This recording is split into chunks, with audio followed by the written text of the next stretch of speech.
Last week, I had the chance to check out Richard Linklater's new movie, Hitman, starring Glen Powell and Adria Arjona. And I'm here to let you know what I thought of the movie. So, Hitman stars Glen Powell as a college professor who disguises himself as a hitman for the New Orleans Police Department to set up these potential criminals looking to have someone killed. And one day, this woman, Adria Arjona, comes to have her husband killed, and Glen Powell falls in love with her, and his job gets a little messy from there. And starting off with some of my personal experience with this movie, I've been really excited for this one for a while since it had some of its first festival premieres. And I was going on a trip to London when the London BFI Film Festival was happening.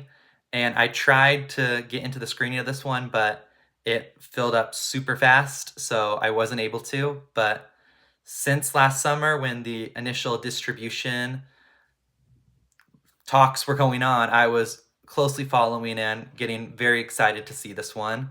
And that led into my big disappointment when I learned it was Netflix who got the rights, because I think Netflix has a severe problem with giving movies theatrical releases and physical distribution, especially movies that really deserve it. Where I was happy that I got to see Glass Onion in a theater, but they gave that a 1 week theatrical run, and we still haven't got any Blu-ray, 4K, or even a DVD of the movie. So it's a shame because those physical media, they would sell well, and most people who would buy physical media are such big movie fans they would already have a Netflix subscription, so it'd only be adding more money. And I don't understand at all why they don't put some of these movies in theaters as well, because it's been proven that when a movie goes to theaters first, it gains more recognition, so when it eventually drops on the streamer, it makes more money. But Netflix doesn't listen to that, so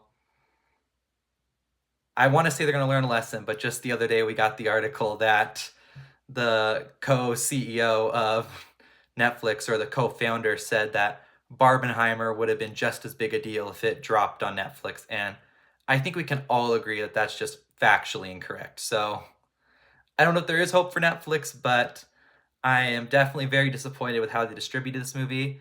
And I'm just grateful I got to check it out in a theater. I had to do a about 4.5 drive each way to check this out in theater. So it wasn't just for the movie, but it was one of the big reasons I went on this trip. So for 9 hours of driving to check out this movie and to get into it, it was absolutely worth it. This movie is incredible, one of the best of the year so far, and I can pretty much guarantee by the end of the year it will still be very high on my top films of the year list, because this is something special, this movie.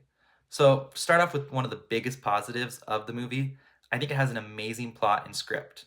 The script of this movie is so tight, and I can't think of another movie like this that is the perfect blend of genres. This movie is hilarious, it's thrilling, it's sexy, and it's just super intriguing. It has so many different genres, and a lot of times when you do that, it can be a bit of a juggle. Where I loved The Fall Guy that came out earlier this year, but I think this movie's a lot stronger because I think it juggles its different genres and plot points a little better.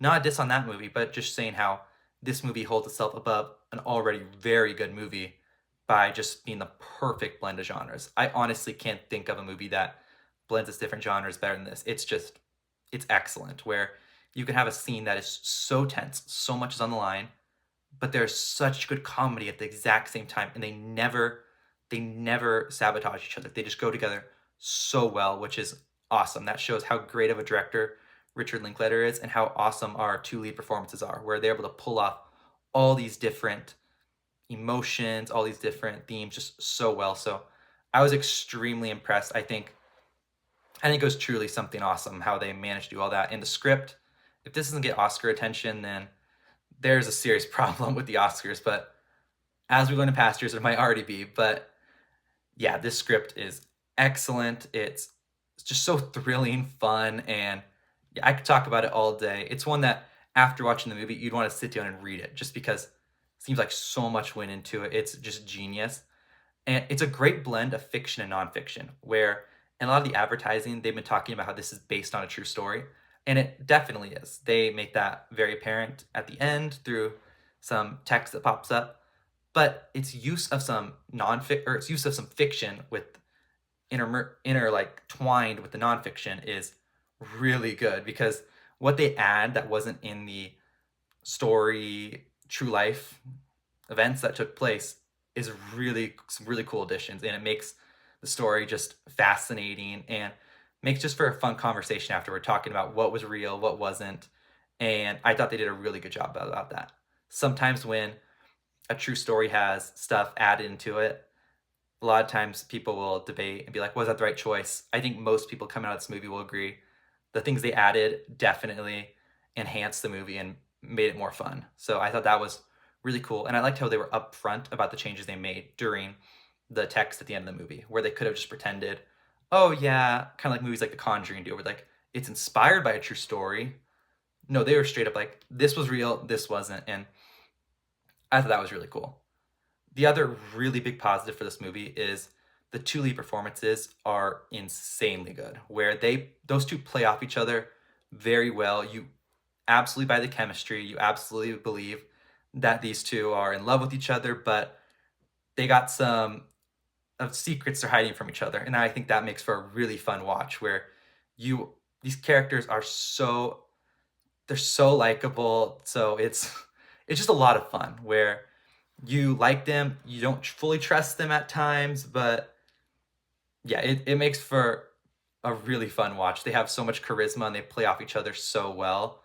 And I was really impressed. I think Glen Powell is the king of rom-coms right now. I'm sure, going to do many more, and I hope they're as great as the two he's had come out recently, because Anyone But You, which I'm repping a shirt of right here, that's another movie. If you haven't seen it, please go check it out. Glen Powell gives another great performance in that. And I think that movie I might have a little more fun with than Hitman, but I think Glen Powell's performance is better in Hitman. He gets a little more to do and a little bit more to play with, and just like really just enhance his craft. And I think that's apparent because he has this really cool thing in the movie where he tailors his hitman personalities for each of the potential clients. And so he does different accents, different costumes, and I think that's just a lot of fun and makes for just a really entertaining montage and some sequences in the movie. So I do think his performance shines a little bit more in this one. But either way, he's great in rom-coms. Adria, I haven't seen her in much. I know she was in, I believe, Andor and some Netflix movies, but she's definitely going to become a bigger star because she is great in this movie. Really, everyone in this movie just really shines, but those two really just carry the movie. And Richard Linklater, obviously, he's a proven director, but this is another trophy you can put on the shelf, hopefully with an actual trophy. I'd love if this movie got some Oscar attention, but you never know with them. But yeah, his direction, awesome. I also, like I hinted at earlier with some of the costuming, I think the costumes that are designed and like his wigs, and he has like fake teeth he puts in, I thought that was really well done. And yeah, just made for some really fun sequences because they gave each of his different characters a different visual style. And that just is so much fun. It makes the scenes way more entertaining, where you could have just had Glen Powell just talking to all these different clients, but instead you get these just fun sequences where he has different accents, different costumes, and just makes the movie feel so lively and fun. And that's just a great way to describe the movie. Lively and fun. And just thrilling, and yeah, I think it's gonna be very hard for people not to fall in love with this movie. I think that it'll do well on Netflix, but I do think this would have been a huge hit in theaters. And it's kind of shocking because Richard Linklater was talking about how the studios were in talk to negotiate this movie, and some of the major studios had the chance, but they just didn't know how it would perform. And I think that's shocking, and I guarantee you that a lot of them are regretting their choices after seeing how Anyone But You performed, because Glen Powell's got some stardom. He's got Twisters coming up. He's going to be a box office draw, and just word of mouth would have really helped this movie. And I just think it's a blast, and I really hope that it gets attention and pushes Netflix to maybe one day give it a theatrical release in some way, maybe just like a couple showings, like in a wide release, kind of like A24 is doing some of their movies, or give it a physical release. I don't know. Netflix, just hope they step it up in the future and give this movie more the love it deserves, because this is an excellent, excellent movie. I absolutely adored it. It was worth driving 9 hours. It was worth waiting over half a year, being hyped up after the movie was done, just waiting for it to get distribution. Yeah, it was just worth the wait. This is truly a special movie. I am absolutely going to give it a 5 out of 5. I'd give it higher if I could, but yeah, one of the best of the year, and I highly recommend you check it out when it drops on Netflix this Friday. But if you get a chance to see it in theaters before it leaves, please rush out and do so. This is an amazing, amazing movie, and yeah, I loved it. Be sure to stick around for my review of The Bike Riders, which drops this Saturday.